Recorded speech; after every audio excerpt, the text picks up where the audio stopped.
The coffee machine in the lobby of Hargrove Capital exploded on a Tuesday. Not dramatically, no fire, no one got hurt, but the thing let out a pressurized shriek, launched its portafilter clean across the reception desk, and sent a full carafe of dark roast cascading down the front of Waverly Oduya's white blazer like a slow, deliberate insult. She stood there for a moment, coffee dripping off her elbow, portfolio tucked under her arm. Her résumé, freshly printed that morning on the good paper she'd bought specifically for this, now a soft brown ruin. The receptionist looked at her. Waverly looked at the receptionist. "I didn't touch it," Waverly said. "I was 3 feet away." The receptionist blinked. That happens sometimes, around certain people. This was not the first time someone had said something like that to Waverly Oduya. She'd shorted out 2 printers at her last job, killed 3 smartphones in 14 months, same model, different networks.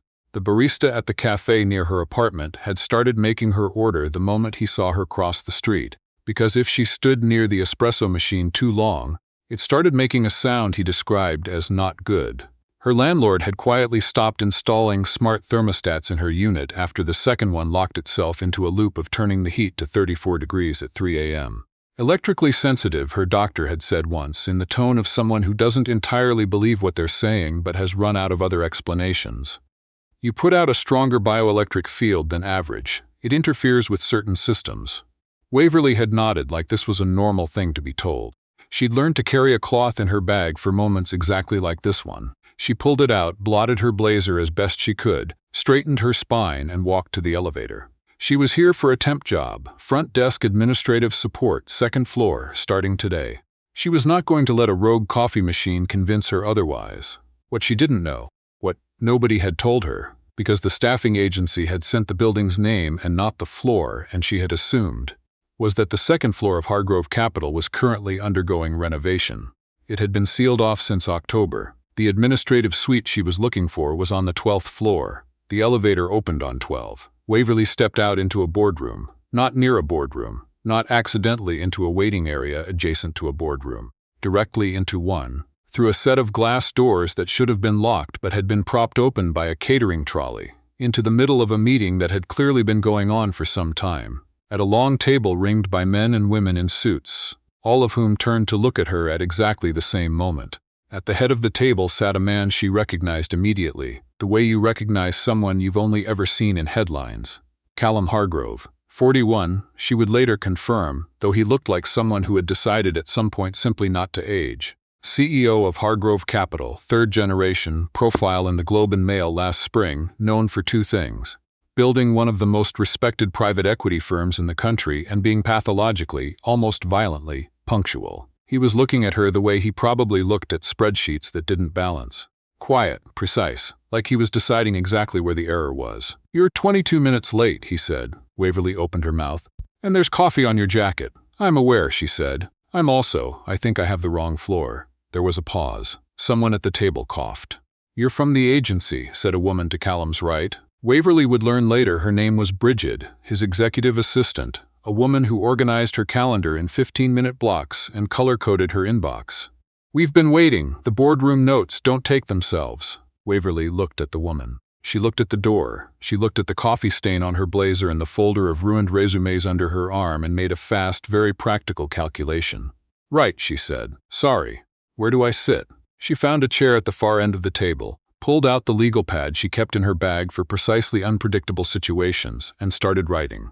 The meeting was a quarterly review. Hargrove Capital had 7 active portfolio companies. The team was going through performance numbers, fund allocation, projected returns. It was dense, fast, and delivered in the shorthand of people who'd been in the same room for years. Waverly wrote quickly.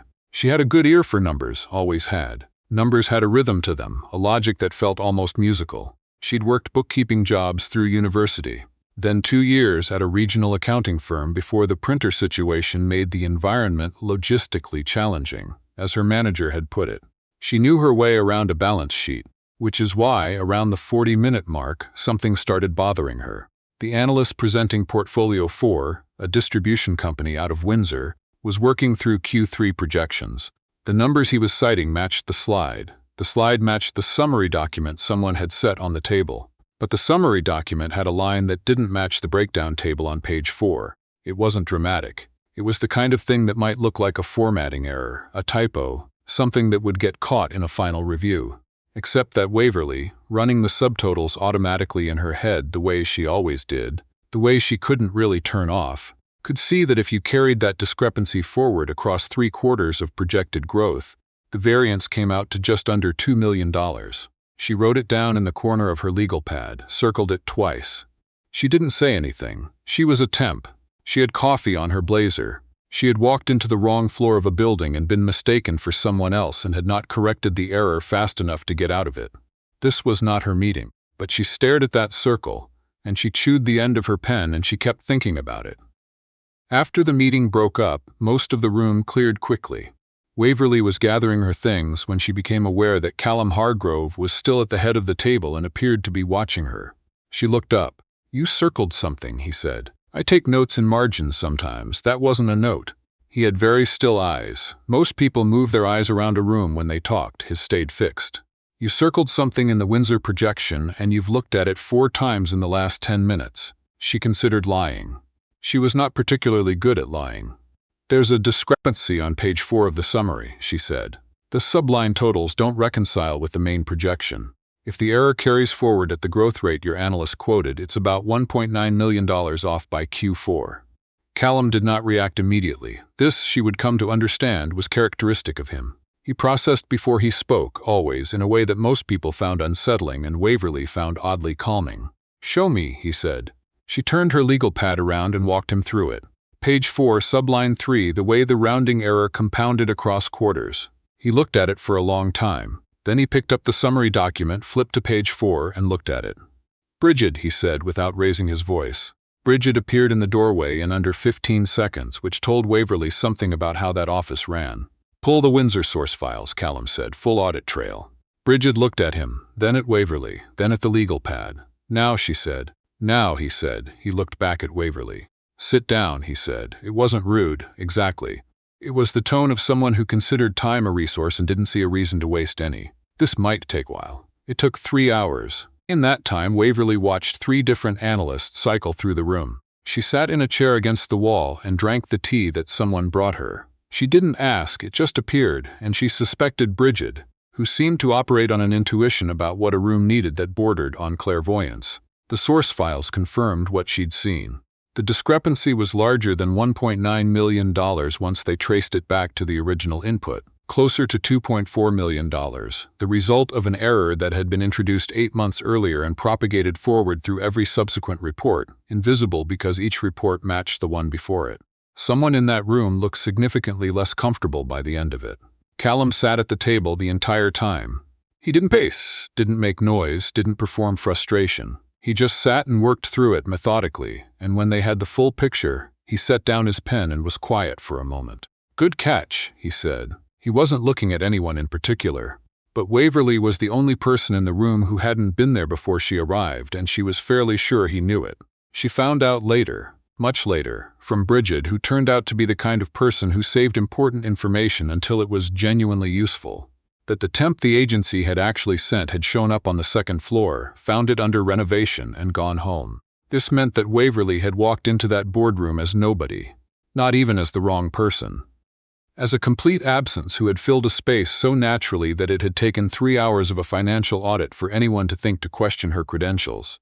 When they did, when Bridget finally, delicately asked who exactly Waverly had been placed by and what her role was meant to be, Waverly explained the coffee machine, the wrong floor, the open door, the catering trolley. Bridget stared at her for a long time. "You found a $2.4 million error," Bridget said.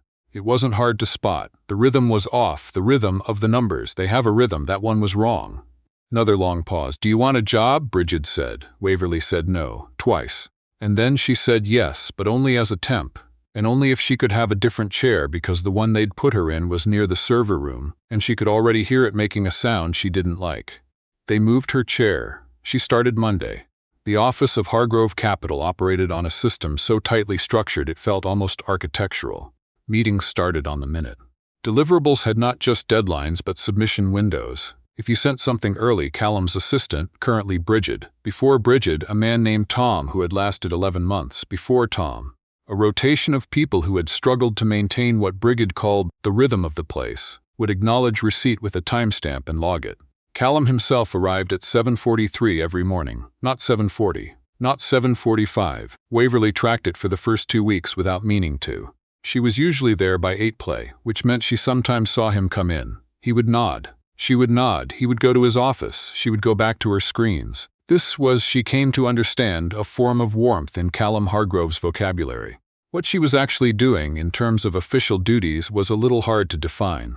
Bridget had placed her at a workstation outside the main boardroom and told her she'd be handling administrative analysis support, which turned out to mean anything that required someone who could move between spreadsheets and boardroom prep and could be trusted with numbers, and could also, when needed, quietly fix the printer without triggering its automatic restart loop. She fixed the printer on her first day. She wasn't sure how. She stood near it for a while, touched the corner of it, and it started working. Bridget looked at her. "The electrically sensitive thing," Waverly said.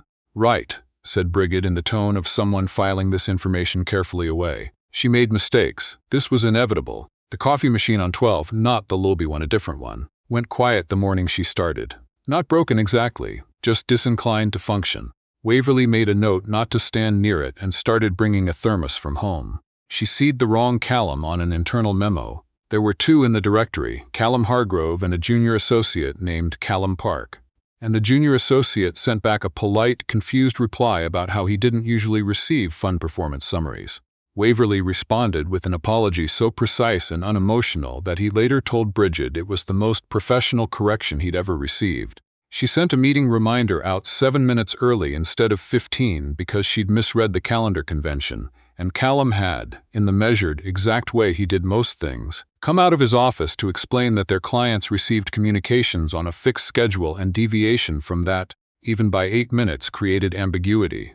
8 minutes, she said. 7, he corrected. She looked at him. "I know it seems small," he said, and for a fraction of a second something in his voice changed, something almost self-aware, like he could hear how it sounded. "But consistency matters in this work. People base decisions on the reliability of information flow. If we tell them 15 minutes, we mean 15. "I understand," she said. "I'll fix the template." He nodded, turned to go. "For what it's worth," she said, "I once set a client's kitchen timer 7 minutes off without realizing, and they burned their Thanksgiving turkey. So I appreciate the principle." He turned back. There was a pause. "That's not the same thing," he said. "No," she agreed. "But the principle holds." He left. But she was almost certain, that the corner of his mouth had moved. The thing about Callum Hargrove, Waverly came to understand, was that he was not actually cold. He was precise, which was different. Precision in a person could look cold because it removed the noise, the hedging, the social performance that most people use to fill in the gaps between actual communication. Take that away and what was left could look stark. But there was something underneath it. She noticed it first in the way he spoke to the junior analysts. Never dismissive, always specific with feedback, never confusing a person with their error. She noticed it in the way he remembered things, that the file room coordinator had a daughter in a dance recital in March and he asked about it in April, that the building's maintenance supervisor had been dealing with a back injury and Callum had quietly arranged for the heavy deliveries to go to a different entrance. He noticed things, he remembered them. He just didn't perform the noticing. She found that restful. She wasn't entirely sure what to do with that feeling. The meeting in February was a client review, and Waverly was there because Bridget had a migraine bad enough to send her home, which happened rarely and which the entire office treated with the solemnity of a minor emergency. The client was a development group out of Calgary. 4 of them, all men, all significantly more comfortable in the room than she expected them to be when they arrived and found not Bridget but Waverly, unfamiliar, in a blazer she'd bought specifically to not be coffee-stained. They were reviewing projected returns on a commercial real estate fund. Waverly had prepped the materials. She knew them well. She'd been working with the numbers for 2 days. 40 minutes in, the lead client, a man named Derek Poulin, broad and loud and accustomed to dominating rooms, made a comment about the Q2 projections that was presented as an observation but was actually a renegotiation attempt, built on a selective reading of the data that Waverly recognized immediately because she'd seen similar ones before. She waited to see if Callum would catch it. He didn't respond right away. He was making a note. "Actually," she said, "that interpretation works if you use the unadjusted figure, but the adjusted figure, which is the one that accounts for the interest rate environment your own team submitted in December, puts the Q2 return at 6.3, not 5.1. The difference is meaningful if you're using it to anchor a renegotiation. The room went quiet. Derek Poulin looked at her, then at Callum. Callum set down his pen. "Waverly's right," he said simply. He said it the way he said everything, matter of fact, unhurried, but she felt the weight of it. Not performed support, just accurate. After the meeting, when the clients had gone and the boardroom was empty, she was stacking documents when she heard him behind her. "That was good," he said. "He was going to try it again," she said. "Same move, second time, slightly different framing. I've seen it before. So have I." He paused. "I let you take it," she turned around. "Why?" He was looking at the table, at the stacked folders. "Because you saw it first, and because," another pause, the kind he took when he was being careful. "I'm aware that it sometimes seems like I'm not listening. When I'm writing, I know you're listening," she said. He looked up. "Your pen slows down when something's off," she said. "You slow your writing pace when you're tracking something in the room. You don't stop because that would signal too early. But you slow." He was quiet for a moment. "You've been watching my pen," he said. "You've been watching where I circle things on legal pads," she said. "So we're even." Spring in Toronto came fast that year, one of those marches that goes from gray to almost warm in under a week, and the office somehow loosened slightly with it, the way offices do. A few more coffees taken outside, a few conversations that didn't start with a deliverable. Waverly's temp contract had been extended twice. She had stopped thinking about it as temporary. She had also, with great reluctance and some embarrassment, acknowledged to herself that she was looking for Callum in rooms she entered, that when his schedule shifted and he was in the building later than usual, something in her rhythm shifted with it. She said nothing about this. She was not impulsive.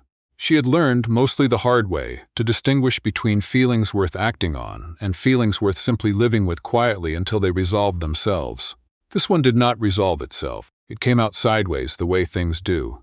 They'd stayed late, the two of them, working through a fund restructure that had to go to legal by morning. It was the kind of evening that made you forget what time it was. Heads down, fully in it, pages spread across the table, the building quiet around them. Waverly had long since abandoned her blazer.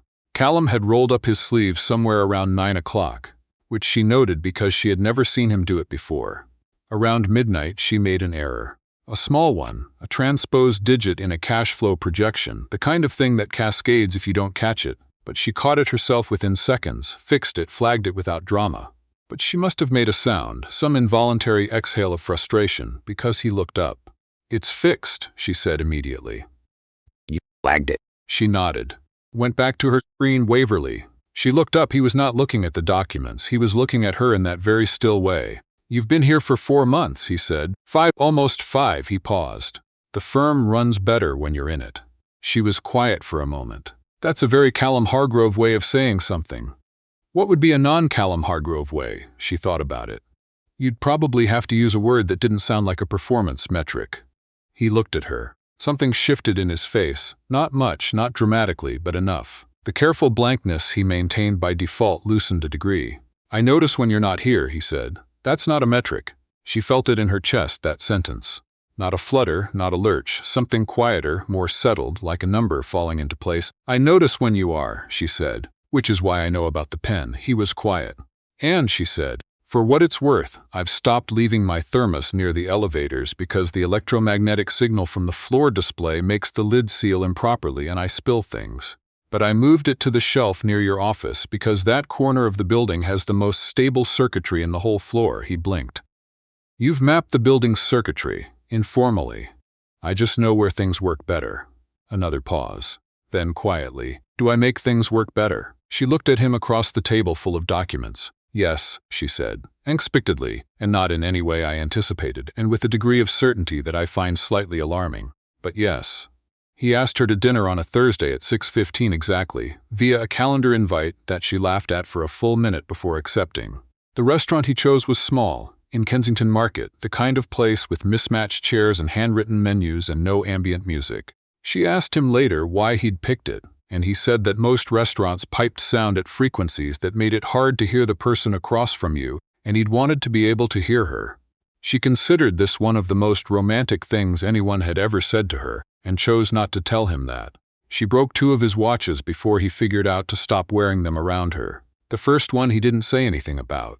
The second one, a slim thing he'd had for 15 years, an anniversary gift from when the firm hit a milestone. He looked at it quietly for a moment and then set it in his desk drawer. "I'm sorry," she said. "I have a clock on every device I own," he said. "I'll manage." She watched him put the watch away. "You're not angry," she said. "Why would I be angry? Most people are." He looked at her. "You didn't break it on purpose." "I never break anything on purpose." "I know that," he said simply, and went back to what he'd been doing. She stood in the doorway of his office for a moment, feeling something she didn't have a precise word for. She thought, perhaps, that home was in the neighborhood. The firm's annual recognition dinner was held in April, at a venue in the Distillery District, the kind of evening Waverly would normally have found mildly excruciating. Too many people, too many charged devices in one room, a 40% chance of something electronic going strange near her. She'd been told she was receiving a recognition award. An internal one, not the kind that got announced in trade publications, just the kind that lived in the record of a firm and meant something to the people inside it. She'd argued against it mildly to Brigid, who had said simply, "Waverly, you found $2.4 million. It was obvious. It wasn't obvious to anyone who was paid to find it. So she wore a dress that she'd bought for another occasion that had never materialized and arrived at the Distillery District in April, and tried not to stand near the DJ equipment. When they called her name, it was Callum who handed her the small crystal piece that served as the award. He did it the way he did most things, without ceremony, with precision. His hands were steady. "Congratulations," he said. "Thank you," she said, "for not sending me back downstairs in October." "You didn't give me a chance to," he said. "The meeting had already started. You were 3 feet from the door. I needed the work." He looked at her. The room was loud around them, laughter, glasses, the low thrum of the DJ testing levels in the corner which she could already feel somewhere in her left wrist. "I'm glad you stayed," he said, and there it was, simple, direct, no performance. "Me too," she said. She moved the last of her things into the Rosedale house in November, on a weekend that was cold and bright and smelled like leaves and lake. Callum carried boxes with the same methodical energy he applied to everything. He'd labeled the shelves in the kitchen already, which she found both absurd and deeply him, and she'd rearranged 3 of the labels because his organizational logic didn't match hers, and instead of discussing it, they'd stood in the kitchen at 9 in the morning, working it out like a logistical problem, which they both found easier than talking about the fact that they were sharing a kitchen. He proposed in December, not at Christmas. 3 days before, on a Wednesday evening, because he said he didn't want the moment to have to compete with anything else. He had the ring sized exactly right, which meant he'd asked Brigid, who had asked Waverly's friend and colleague Sasha, who had measured Waverly's finger while pretending to compare rings at a market stall, which Waverly did not find out about until the wedding. The ring had no electronics in it, he'd checked. They married in May, in a small ceremony in Prince Edward County, at a vineyard where the Wi-Fi was reliably terrible and the Edison bulbs in the tent had been tested 3 times, and none of them exploded, which Waverly considered a good omen. Brigid was there. The junior analyst Callum Park was there, still slightly confused about the whole thing but genuinely pleased. The building maintenance supervisor came, with his back considerably better. Callum stood at the end of the aisle in a suit that he'd made, not bought, and watched her walk toward him, and his expression was the same expression she'd seen him use when something in the room finally resolved. Not happiness exactly, or not just happiness. More like the satisfaction of a variable clicking into its correct place. She felt, walking toward him, that this was what the wrong elevator, and the wrong floor, and the exploded coffee machine, and all the watches and printers and temperamental machines had been accumulating toward. Not a destination she'd planned, but one that, now that she was standing in it, had the unmistakable rhythm of something that made sense.